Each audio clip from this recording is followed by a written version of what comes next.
तर मखलूक दे मिहण वाला इसके कण वगा फिर के ना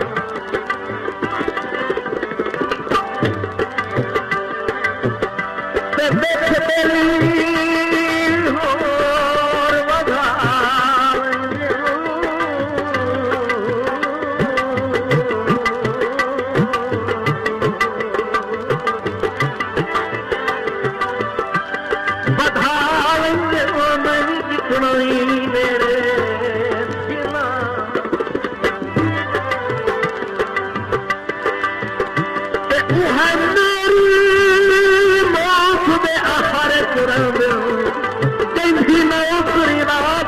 जीना